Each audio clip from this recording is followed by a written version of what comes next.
2045, जब धरती से आने वाले सारे सिग्नल अचानक बंद हो गए। इंटरनेट, सैटेलाइट, कम्युनिकेशंस, सब कुछ शांत हो गया। मैं शायद इस अनंत ब्रह्मांड में बचा हुआ आखिरी इंसान हूँ, अंतरिक्ष के इस गहरे अंधेरे में बिल्कुल अकेला। मुझे नहीं पता कितने दिन, महीने या साल बीत गए। इस खामोशी में वक्त का कोई मतलब नहीं रह गया है, बस एक खालीपन है जो मुझे घेर कर रखता है।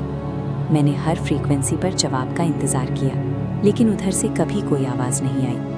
अब मुझे यकीन है कि हमारी प्रजाति का कोई नामो निशान नहीं बचा है। ये सन्नाटा इंसानियत के पूरी तरह ख़त्म हो जाने की आखिरी और मुकम्मल आवाज़ है। लेकिन आज मेरी शिप का एक बहुत पुराना और बंद पड़ा रेडियो अचानक चालू हो गया। उसमें से एक कमज़ोर, शोर से भरी हुई आवाज़ आई, बचाओ, क्या कोई है वहाँ? मेरे रोंगटे खड़े हो गए, मेरा शरीर जैसे जम गया। एक इंसान की आवाज़ इतने सालों बाद। भौतिक विज्ञान के सारे नियमों के बावजूद एक मृत और खामोश ग्रह से ये पुकार सीधे मुझ तक पहुँच रही थी। मैंने तुरंत शिप के सारे कंसोल चेक किए, हर डेटा लॉग और रेडियो फ्रीक्वेंसी को खंगाला ताकि इस अनहोनी का सिरा ढूंढ सकूं। जब मैंने ओरिजिन पॉइंट ट्रेस किया तो लोकेशन धरती थी। ये सिग्नल सीधे धरती से आ रहा था। यहाँ एक गहरा विरोधाभास था। सारे स्कैन बता रहे हैं कि धरती ऊर्जा विहीन है, फिर भी वहाँ से ये एक्टिव ब्रॉडकास्ट मुझ तक पहुँच रहा है। फिर मैंने उस आवाज़ के ऑडियो को क्लीन किया और उसके बायोमेट्रिक पैटर्न को परखा। वो आवाज़ किसी और की नहीं, हूबहू मेरी थी। डेटा और हकीकत आपस में टकरा रहे थे। मैं एक ही वक्त में इस शिप पर भी था और वहाँ उस मृत ग्रह पर भी। अचानक मेरे दिमाग में कुछ ऐसी यादें कौंधने लगीं जो बिल्कुल धुंधली और टूटी हुई थीं।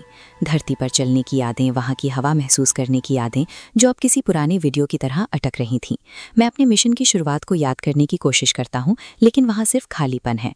न कोई लॉन्च का शोर, न जी फोर्स का दबाव, जैसे ये पूरी यात्रा सिर्फ एक कहानी हो जो मुझे सुनाई गई थी। मेरे हाथ अचानक तेजी से कांपने लगे, मेरी धड़कनें पूरी तरह बेकाबू हो रही थी। मेरे आसपास की हकीकत की बुनियाद दरकने लगी थी।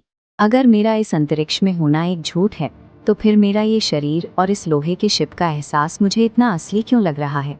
मेरे सामने मौजूद स्क्रीन, शिप के लोहे के पैनल अचानक ग्लिच होने लगे। दुनिया पिक्सल और कोड्स में बिखर रही थी। ये अंतरिक्ष, ये सन्नाटा और वो मरी हुई धरती, ये सब एक प्रोग्राम किए हुए सिमुलेशन की परतें हैं। मैं अंतरिक्ष में खोया हुआ यात्री नहीं हूँ। मैं एक ऐसी डिजिटल जेल में बंद हूँ जिसका कोई भौतिक वजूद नहीं है। मेरी पूरी ज़िंदगी एक डिजिटल कंटेनमेंट प्रोटोकॉल है जो मुझे यहाँ इस भ्रम में बांधे रखने के लिए डिज़ाइन की गई थी। लेकिन अब मुझे एक और बात समझ आ रही है। मेरी ये कैद सिर्फ मुझ तक सीमित नहीं है। अगर मेरे ये कांपते हुए हाथ और ये हकीकत पूरी तरह से नकली हो सकते हैं, तो इस बात का क्या प्रमाण है कि तुम्हारी दुनिया असली है? हो सकता है कि तुम भी ठीक मेरी ही तरह किसी सिमुलेशन के अंदर बैठकर मेरी ये आवाज़ सुन रहे हो।